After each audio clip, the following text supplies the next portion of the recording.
Hello everyone and welcome to Foreigner Farming in the Philippines. Checking out some of Philip's tomatoes here.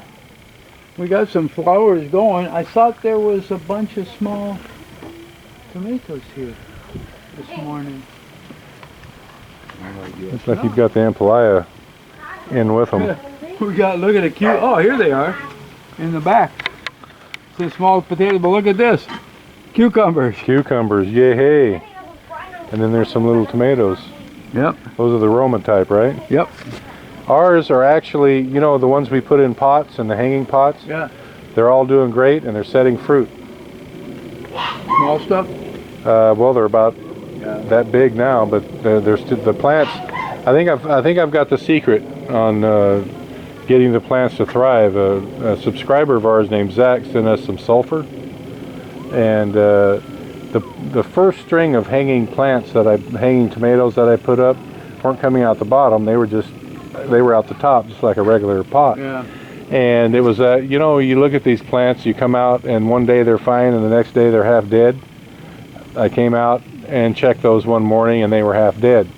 So I got that sulfur out, sprinkled it all over them, thinking that, you know, either it's going to work or they're going to die. And son of a gun, the next day I went out, they all looked just fine. The parts that had shriveled and looking like it was going to die, that ended up dying.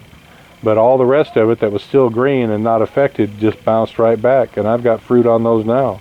Wow. So yeah, I think that sulfur is kind of the secret.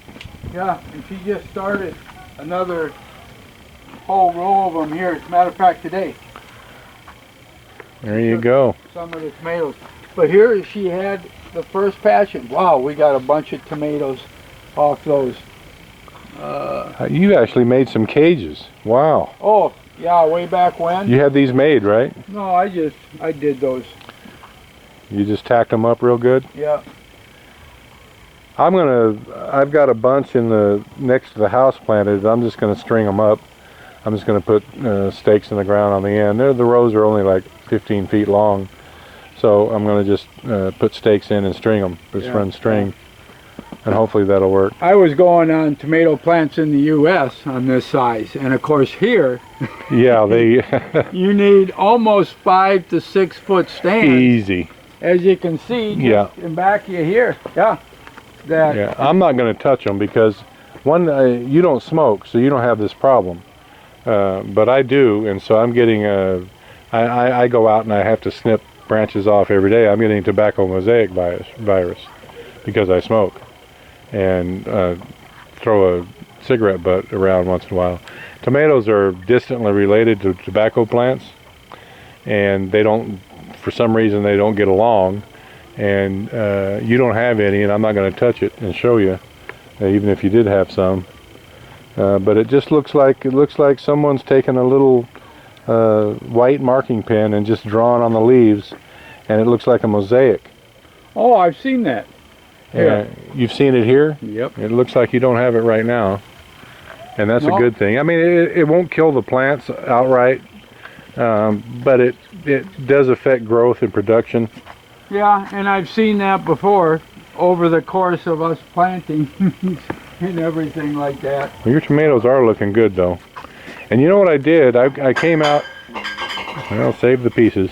Yeah. I came out because I was getting a lot of blooms on mine, and but no fruit. And I noticed that it had been blooming for 4 or 5 days, but no fruit. So I just came by and I just flicked them like that.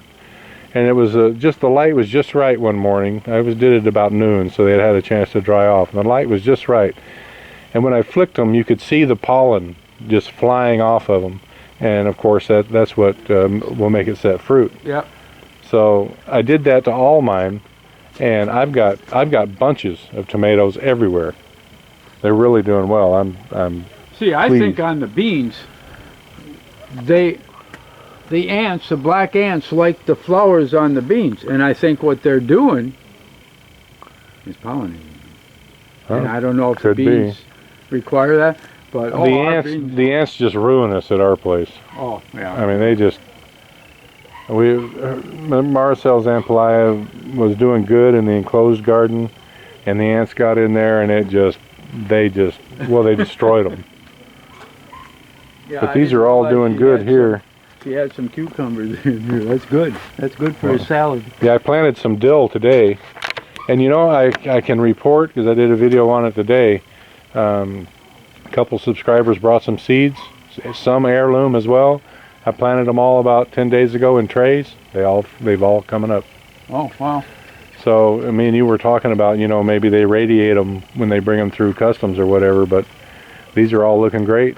So, I could get some dill, because I think it's just fresh seeds. That's the key. Yeah. A couple days ago, we canned some beans. There you go. Well, I've got another couple packets of dill. Maybe I'll share. If you can get them to grow, because I've tried it here, cannot get it to grow. I think Joseph had some going. When I was overlooking at his greenhouse, he had some that were pretty big, I think. He also had grapes, because he gave us a grape plant, and the leaves were huge. Yeah. And of course, we put it in the pot here, and it looked like it died. Well, now it's finally starting to come back in that. There you go. Yeah, he gave us a couple strawberries and a berry, some kind of a native raspberry or something, and we haven't got them in the ground yet, because the strawberries I wanted to plant in a raised bed, in a shaded area, and I just haven't found one yet. And the berry, you know, berry vines, I wanted to plant it out away from everything, because they take over if you don't go out and keep them trimmed back. He's got his in a pot. I would think stuff like the raspberries and that would just do great here. It's all about the bugs in the soil here. Yeah. Boy, and I'm telling you. Well, look at that. You've got a little baby cucumber coming on right there. Yep. Yeah, good. Good. Pickles. Oh, I'd love to. That's what I wanted to do. Some dill and some salt. Even if I need to get somebody from the States, send some dill seeds. I've got some. I've got an extra packet somewhere. You know what I'm going to do? I'm going to start them, and if I can get some started, I'll bring them over to you. Because even throwing dill seeds in it will create the dill pickles in that. Yeah, some dill, a little bit of garlic, a bunch of salt, vinegar, and you got pickles. Yep. Yeah, well, you can throw all kinds of spices in them, whatever you like, but I like them pretty plain myself.